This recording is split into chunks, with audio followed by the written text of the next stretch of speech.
Jean-François Chassé est professeur au département d'études littéraires de l'Université du Québec à Montréal. Il a été directeur de la revue Spirale et directeur également de Voix et Images, une revue consacrée à la littérature québécoise. Spécialiste des littératures américaines, il s'intéresse aussi à la question des relations entre la culture scientifique et littéraire. Il est également essayiste et auteur de plusieurs romans. Jean-François Chassé, bonjour. Bonjour. Bienvenue et merci d'avoir accepté notre invitation. Ça me fait plaisir. Ça me fait toujours plaisir de parler de livres, surtout vrai. des livres que j'aime. Là, on vous a laissé beaucoup de liberté, Oui. ce qui peut être difficile. Je ne sais pas si pour vous, les choix se sont imposés d'emblée. Ça est allé tout seul. C'est allé tout seul, hein? Oui, Vous m'avez oui. répondu assez rapidement. Oui. Moi, j'aime énormément de livres, mais il y a 3 romans au 20e siècle qui sont au-dessus des autres pour moi. Puis, voilà, On se le lance choix tout de s'est fait. suite. On commence avec La vie, mode d'emploi de De Georges Georges Perec. Perec, qui est une œuvre qui vous a accompagné depuis fort longtemps. Depuis très, très longtemps. En fait, ça a traîné pendant à peu près 1 an dans ma bibliothèque parce que j'avais l'édition de poche qui est écrite tout petit, tout petit. Oui. C'était pas une bonne idée. Et quand je l'ai lu, je me suis dit, comment ça se fait que j'ai pas lu ça avant? Parce que c'est un roman dans lequel il y a tout ce que j'aime. D'abord, il y a c'est l'histoire d'un immeuble. Hein? C'est l'histoire d'un immeuble pendant 75 ans, puis on découvre les habitants de cet immeuble. Et tous ont des histoires absolument extraordinaires à raconter. Enfin, il y a des narrations, des aventures extraordinaires. C'est plus un roman beaucoup sur la peinture. J'aime beaucoup la peinture. Et c'est un roman dans lequel on retrouve toutes sortes de clins d'œil à la littérature, des références à la littérature, des jeux sur la création, sur la peinture, mais aussi sur les casse-têtes. C'est un livre sur le jeu aussi. Puzzle Oui. aussi, hein? On en parle souvent comme ça. On connaît beaucoup plus La disparition de Perec, un peu moins celui-là. Oui. Bien, en fait, La vie, mode d'emploi, c'est le roman qui lui a permis d'arrêter de travailler, sauf pour écrire, parce qu'il a gagné le prix Médicis avec ce Quand roman-là. même. Pourtant, on en parle moins, c'est étonnant. Oui, peut-être parce que c'est un roman qui est plus long, qui est Oui. plus complexe, qui est plus difficile par certains côtés, puis parce qu'il est très morcelé, mais en même temps, il y a tellement d'histoires à Barcadabrande, c'est fascinant. Il y a, comme dans La disparition, des contraintes. Évidemment, La disparition, la contrainte, elle est magistrale. 311 pages sans la lettre E pour un roman français, c'est assez hallucinant. D'autant plus que tout le roman, c'est un jeu sur la disparition de la lettre E. Le titre, ça renvoie aussi à ça.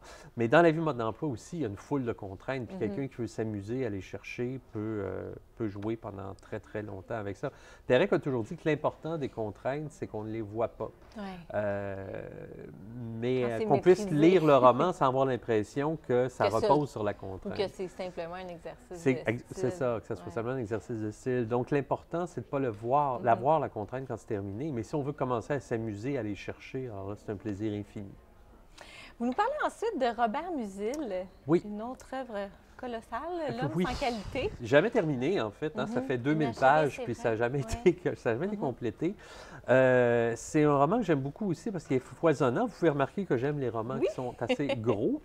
C'est un roman foisonnant, c'est un roman qui est très, très intelligent. C'est un roman que j'aime pour plusieurs raisons. D'abord parce que c'est un roman qui nous présente très, très bien la vie culturelle en Europe centrale au début du siècle. Ça se passe autour du 20e siècle, ça se passe autour de la Première Guerre mondiale.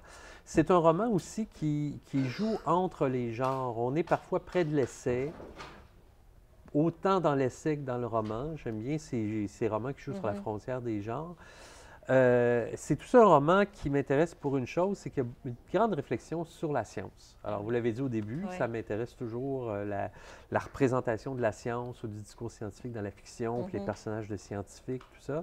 C'est un roman qui a une grande, grande réflexion à la fois philosophique et scientifique. En fait, je dirais philosophique, orienté du côté d'un intérêt pour les sciences, pour les mathématiques, pour l'empirisme, etc. Mais ça n'empêche pas tout le plaisir de la narration. C'est un roman où il y a une vingtaine de personnages principaux, très différents les uns les autres. On a l'impression, en fait, de lire 20 romans plutôt qu'un. Ah non, oui. Donc, vous nous disiez un peu essai. En fait, c'est ça, le mélange des genres, chose que vous pratiquez vous-même Oui, aussi. sauf que là, c'est à l'intérieur de la même œuvre. Oui. C'est ça qui est plus difficile. Entre la philosophie, l'essai, la littérature, la science. Et c'est un livre que vous avez lu à quelle époque de votre vie, ça? Alors, Musil, je l'ai lu à 30 ans, je pense. OK, d'accord. Est-ce que c'est 32 ans. Donc, une œuvre que vous vous permettez de relire ou... Bien, j'aimerais bien un Oui. jour me permettre de la relire, mais c'est sûr qu'à 2000 pages, il faut Effectivement. trouver le temps. Il y a un autre livre qui n'est pas parmi ces trois-là que je lis régulièrement, c'est Ulysse de James Joyce. Je l'ai Oui. lu à 20 ans, puis je le lis tous les 10 ans. Ouais. Je l'ai lu à 30 ans, 40 ans, 50. J'ai hâte d'avoir 60 pour le lire, mais en même temps, je ne suis pas Regarde-le. très pressé d'avoir 60 Bien, ans. ça mais- m'amène bon. à ce qu'on parle de votre troisième titre, Les Reconnaissances de William Gaddis, un C'est le auteur- moins connu des trois que Oui. je présente. On Qui dit est souvent que c'est le méconnu. roman le grand roman le moins lu de l'après-guerre. Saul Bellow fait un hommage magnifique à ce roman. Ah oui. Oui, Ouais. tout à fait. Pour moi, c'est le grand roman tragique du 20e siècle. C'est un roman qui s'intéresse... Alors, c'est un roman, je disais que Musil, c'est l'Europe centrale au début du 20e siècle. Ça, c'est un grand roman sur les États-Unis dans les années 50 et peut-être sur New York en particulier, même si ça se passe aussi un petit peu en Espagne vers la fin. Donc, c'est un grand roman sur le vrai et le faux, en fait. Qu'est-ce qui est vrai? C'est aussi un roman sur la peinture. Et il y a une Le quantité, monde de l'art. le monde de l'art, il y a une quantité invraisemblable de faussaires là-dedans, de tout ça. Et c'est tout le temps une réflexion sur qu'est-ce qui est vrai, qu'est-ce qui est faux, où sont les vraies valeurs, qu'est-ce qu'une vraie valeur, peut-il y avoir des valeurs absolues? Mais tout ça dans une narration, on découvre toute la faune artistique de New York dans les années 50. C'est un autre roman qui fait 1000 pages, qui a été assez mal reçu à sa sortie, au point où il y a un grand lecteur de William Gaddis qui a écrit un livre qui défendait ce roman au début des années 60 et qui faisait une critique de la critique qui avait parlé de ce roman. Et pour vous donner une idée, le livre en question s'appelait « Fire the Bastards ». Alors, c'est un essai très polémique pour défendre donc, les reconnaissances, qui est donc un livre sur la peinture, mais c'est aussi un livre sur la religion. Il y a un personnage central qui est obsédé par la religion. Il y a toujours l'idée, la défense du vrai et du faux, c'est la défense de la vérité, c'est la défense de l'origine, c'est essayer de trouver des valeurs vraies, des choses auxquelles on peut croire. C'est un roman en même temps qui a beaucoup d'humour.